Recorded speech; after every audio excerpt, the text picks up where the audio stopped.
Și acum că tot am terminat cu regulamentul 561 pe 2006, vreau să vă vorbesc puțin și despre documentele de care aveți nevoie la bordul camionului și mai ales documentele pe care trebuie să le folosiți și mai ales să le completați. În primul și în primul rând, legat de regulamentul 561, vreau să vă prezint un tabel. E invenția mea, într-adevăr. Tabelul se numește tabelul lui Cosmin. Pentru că dacă tot eu l-am inventat, am zis să se numească așa. Sau 561. Tabelul 561 pentru cine nu vrea să audă de mine. Bun. Despre ce e vorba în acest tabel? Aceasta e partea din spate. Pe partea din față a tabelului avem foarte multe chenare. Mă credeți sau nu, e foarte, foarte folositor. Să vă dau un exemplu. M-am angajat la o firmă în Germania. Mi-au spus că nu am nevoie de niciun Wocherplan, că ei au pe calculator, văd totul, se descurcă, nu am nevoie să mai completez și eu așa ceva. Ok, nicio problemă. După 2 luni de zile, nu mai intrau banii, așteptam să-mi intre salariul, nimic. Dau un telefon, bineînțeles, ce s-a întâmplat? Păi știi, nu ne-ai trimis niciun Wocherplan. Ah, ok, bine, dar mi-a spus că nu, în fine, bla bla bla. Nicio problemă. Am luat niște Wocherplanuri goale și am început să le completez după datele inscripționate în tabel de mine. Începând cu prima zi de muncă la firma respectivă până la unde s-a terminat pagina. Am continuat pe altă pagină. Bun, ideea e că primele 2 luni de zile am avut toate datele. De când am început programul până la când am închis programul în fiecare zi. Câte ore am avut conduse și câte ore de pauză. Mie mi-a fost foarte simplu să recuperez. Plus că îmi e mult mai ușor să-mi calculez orele pe 2 săptămâni, pe o săptămână, câte ore am conduse, câte ore de pauză am, când să recuperez, când am mers am făcut pauză de 9 ore. Bun. Haideți să-i dăm drumul să nu mai pierdem timpul. Deci, pe spatele tabelului, după cum puteți vedea, acesta este spatele, iar aceasta este fața tabelului, locul unde veți completa. Bun, aici pe spate aveți instrucțiunile de folosire. E foarte, foarte, foarte simplu de completat acest tabel. În primul și în primul rând, după cum puteți vedea aici, 4 chenare marcate cu o linie îngroșată reprezintă o zi calendaristică. Aici aveți liniile îngroșate și cele 4 chenare. Acestea reprezintă o zi calendaristică. Pe tabel, după cum puteți vedea, după liniile îngroșate, avem ziua de luni, 4 chenare, ziua de marți, 4 chenare, ziua de miercuri, 4 chenare și tot așa până la total unde vor fi 2. Vom discuta și despre acestea. Bun, de luni până duminică, tabelul este identic. Aceste 4 chenare. Ce se introduce în aceste chenare? După cum puteți vedea, în rubrica numărul 1 vom introduce ora de deschidere a programului. Numai puțin să schimb markerul, să iau un pix. Așa, nu de alta, dar pe fața tabelului în rubrici nu se poate scrie cu markerul. Avem nevoie de un pix mai mic. Deci, în această rubrică, în rubrica 1, scriem ora de deschidere de program. Presupunem că deschidem programul la ora 7 dimineața. Da? Am scris acolo în chenar ora 7. Bun. După aceea, în rubrica 2, rubrica de jos, fiți atenți, nu rubrica de lângă, rubrica din dreapta. Rubrica 2, în partea de jos, ora închidere program. Deci, acolo introducem ora la care închidem programul. Să presupunem că închidem la ora 20. Am mers la un program de 13 ore și am închis programul la ora 20, la ora 8 seara. Bun. În rubrica 3, rubrica de lângă, sunt orele conduse. Atenție, orele conduse. Câte ore ați condus în ziua respectivă? Să presupunem că ați condus 8 ore. Trecem aici. 8 ore și să fie nu chiar fix, 8 ore și 30 de minute. Vă apropiați de 9 ore, da? Aveți 8 ore și 30 de minute. Vă puneți la pauză. Câtă pauză faceți? Păi faceți 11 ore de pauză. După aceste 11 ore de pauză, dimineața scrieți aici 11 ore. Mă scuzați, 11 ore. Rubrica 4, ore odihnă zilnică, da? Deci orele de odihnă zilnică. Ați dormit 11 ore, scrieți 11 ore. Ați dormit 9 ore, scrieți 9 ore. Aceasta este o zi. Marți, după ce ați completat aici 11 ore de pauză, începeți programul la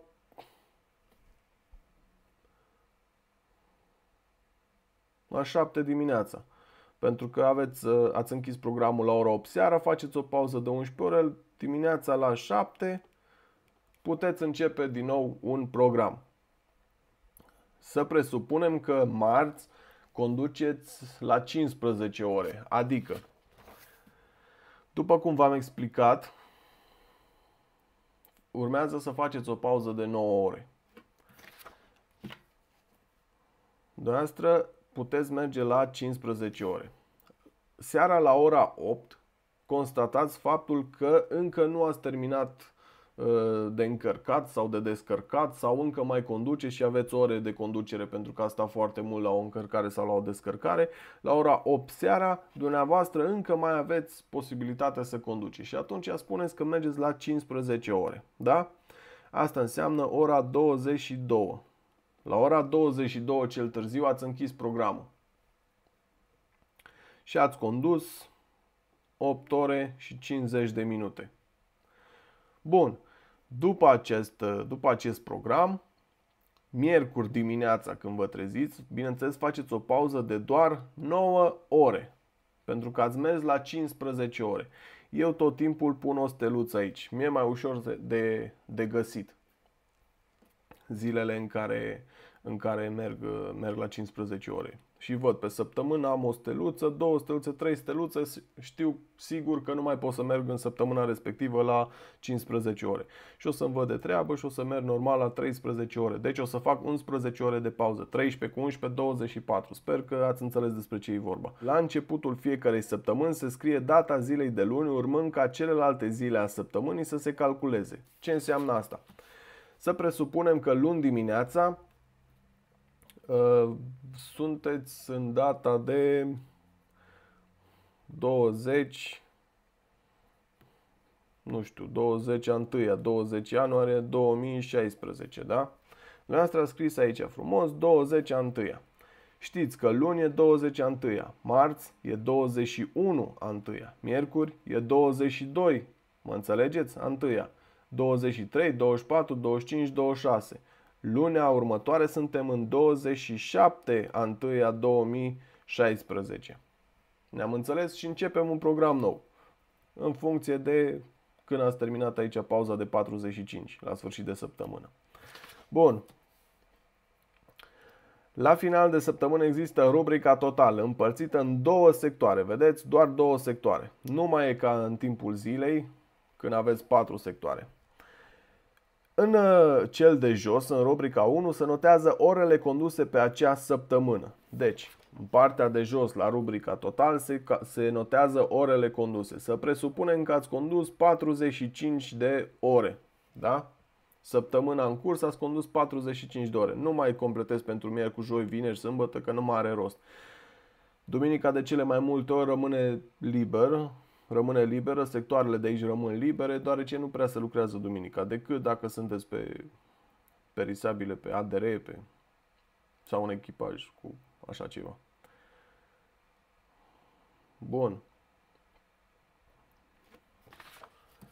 În rubrica 2, în rubrica de sus, notați numărul de ore de odihnă efectuate la sfârșit de săptămână. Da? Să presupunem că faceți o săptămână normală. Aveți tot 45 de ore de pauză. Aceasta este pauză. Acestea sunt ore conduse, da? 45 de ore conduse, 45 de ore de pauză. Dacă faceți săptămână redusă, puteți face doar 24 de ore de pauză, da? Bun, e destul de simplu. Să presupunem că următoarea săptămână conduceți tot 45 de ore, da? De conducere. Aveți 45 de ore de conducere în săptămâna următoare. Ce înseamnă asta? 45 cu 45 înseamnă 90 de ore de conducere. Exact maximul pe care aveți voie să-l folosiți. Aceste 90 de ore le treceți aici, lângă tabel, în dreptul liniei îngroșate. Și atunci știți că pe 2 săptămâni cumulat aveți 90 de ore conduse. La fel, La fel și cu următorul. Dacă aici ați condus 44 de ore, aici nu veți mai avea 90, veți avea 89 de ore conduse, da? Cumulat pe 2 săptămâni. Și tot așa până jos. E foarte, foarte simplu. Haideți să vă arăt aici câteva exemple de tabele completate. Nu știu dacă se vede foarte, foarte bine scrisul, dar acestea sunt completate de mine în timp ce am lucrat la 2 firme, la Merck și la Bernd Schneider. În fine, sunt 2 firme din Germania, nu are importanță. După cum puteți vedea, la fiecare început de săptămână am scris data în care suntem, 24/11/2014. Ok, foarte bine. Am început la ora 2 și am terminat la ora 5. Am mers la 15 ore, nu? Că am mers la... Da, avem și 10 ore. Am pus aici o steluță. La pauzele de 9 ore. La fel, sunt steluțe, sunt puse steluțe. După cum puteți vedea, am lucrat inclusiv duminica. Am condus 45 de minute. De la 7:30, 7:35 până la 11:35 am avut o descărcare la Köln. În fine, se poate vedea ore conduse, 38 de ore conduse cu 42, vedeți? E foarte simplu. Eu n-am mai calculat peste tot. Acolo unde n-am avut dubii, n-am mai completat, n-am mai scris nimic. Acolo unde am avut dubii, zic, hai totul să calculez, să văd, să nu depășesc. Deși începusem, aici, după cum puteți vedea, am o depășire. Am 92 de ore și 35 de minute conduse. Stați să pun mai așa să vedeți. Deci 92 de ore și 35 de minute conduse. Cam mult. Foarte mult. Aici am o problemă. Am scăpat de amendă deoarece au trecut 28 de zile până la următorul control. După 28 de zile se anulează. Adică nu mai poate să-mi dea nimeni amendă. Deși rămâne în cardul tahograf, nu poate nimeni să mai îmi dea amendă după 28 de zile. Hoțul neprins, negustor cinstit. Mie mi se pare destul de simplu de folosit și credeți-mă, după cum v-am spus, e foarte, foarte, foarte util. Decât să scrieți pe știu eu ce agende, carnețele și alte tâmpenii, să scrieți cât ați condus, cât ăsta, tabelul e genial și credeți-mă, se poate. Avem aici exemple concrete, tabele complete. Ce să zic? Sper să vă folosească și drumuri bune!